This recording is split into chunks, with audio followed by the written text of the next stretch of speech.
할렐루야. 사랑하는 대강의 가족 여러분, 오늘 하루도 하나님의 말씀과 동행하는 삶이 되길 소망합니다. 오늘 함께 나눌 하나님의 말씀은 다니엘 11장 3절에서 4절 말씀입니다. 장차 능력 있는 왕이 일어나서 큰 권세로 다스리며 자기 마음대로 행하리라. 그러나 그가 강성할 때에 그의 나라가 갈라져 천하 사방에 나누일 것이나 그의 자손에게로 돌아가지도 아니할 것이요 또 자기가 주장하던 권세대로도 되지 아니하리니 이는 그 나라가 뽑혀서 그 외에 다른 사람들에게로 돌아갈 것임이라. 아멘. 오늘 본문 말씀은 우리가 잘 아는 알렉산더 대왕에 관한 예언입니다. 그러면 지금부터 그에 관한 예언이 어떻게 기록되었는지 살펴보며 은혜를 나누도록 하겠습니다. 먼저는 장차 능력 있는 왕이 한 명 나올 것이라 예언했습니다. 3절을 보면 장차 능력 있는 왕이 일어나서 큰 권세로 다스리며 자기 마음대로 행하리라. 이것은 헬라 제국의 알렉산더를 일컫는 말입니다. 알렉산더는 헬라 제국을 불과 13년 만에 세계적인 제국으로 성장시킨 왕입니다.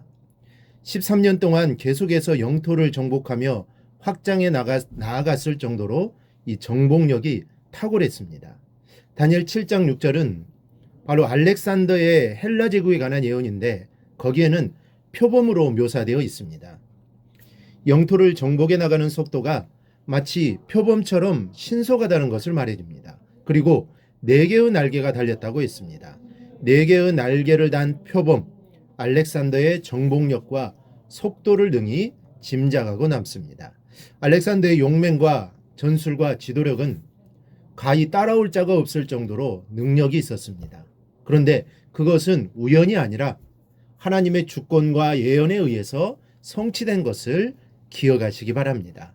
자기 마음대로 행한다는 것은 어느 누구에게도 아무런 제재를 받지 않는다는 뜻이고 누구 하나 그의 앞에서 거치적거리는 사람이 없다는 뜻입니다. 즉 마음먹은 대로 하고 싶은 대로 모두 정복해 나갈 것을 보여주고 있습니다. 이 예언처럼 알렉산더는 아주 뛰어난 왕이었습니다. 그러나 그가 강성할 때 나라가 쪼개진다고 예언했습니다. 알렉산더가 세계를 정복하였을 때 그의 나이 이제 겨우 33이었습니다. 그러므로 그의 권세는 앞으로도 수십 년은 더 지속될 것으로 보였습니다.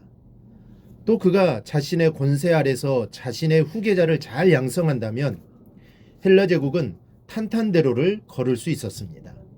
지금까지 바벨론이나 바사 제국은 몇백 년씩 유지되었습니다. 헬라 제국도 능히 그럴 것이라고 생각되었을 겁니다. 그리고 당시 알렉산더는 헬라 제국의 위협이 될 만한 나라들을 다 정복하였기 때문에 외부적으로 헬라 제국을 위협할 만한 존재는 없었습니다.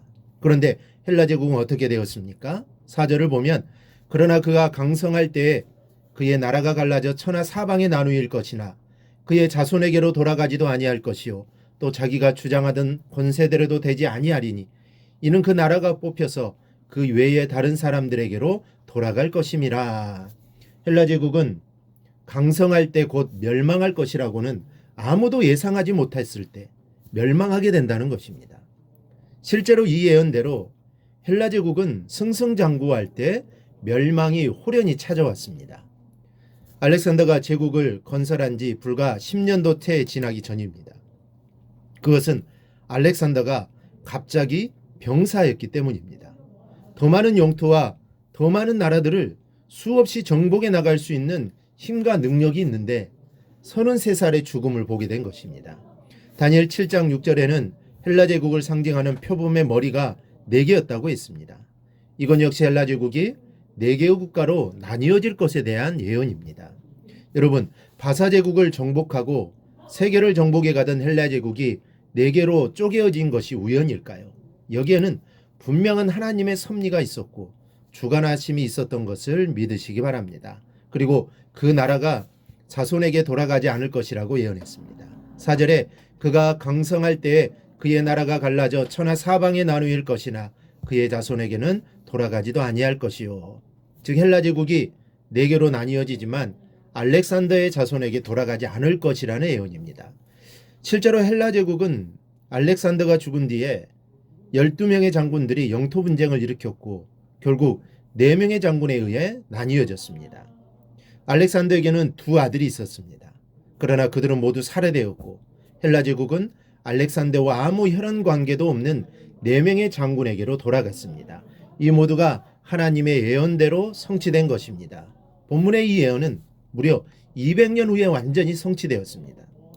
하나님은 벌써 200년 전에 헬라 제국의 발흥과 분열을 예언하셨고 그 예언은 실제로 성취되었습니다. 이것을 보면 인류의 역사가 하나님의 손에서 움직이고 있음을 알 수 있습니다. 세계의 역사는 물론 우리의 인생도 주님의 손에서 움직여지는 것을 믿으시기 바랍니다. 우리는 변화하는 세상을 보며 동시에 변함없으신 하나님을 바라보며 그분의 뜻을 찾기에 힘써야 합니다. 그리고 변함도 없고 회전하는 그림자도 없으신 하나님만이 우리의 의지와 소망이 됨을 기억하고 오직 하나님만 의지하고 그분만을 소망의 대상으로 삼아야 합니다. 그럴 때 우리의 삶이 하나님의 뜻대로 인도하심대로 나아가게 되는 것입니다. 우리의 인생을 주관하시는 하나님만 온전히 따라가기를 주님의 이름으로 축원합니다. 오늘 묵상한 말씀을 굳게 잡고 삶으로 실천하며 살아내는 대강의 모든 성도들이 되기를 축복합니다.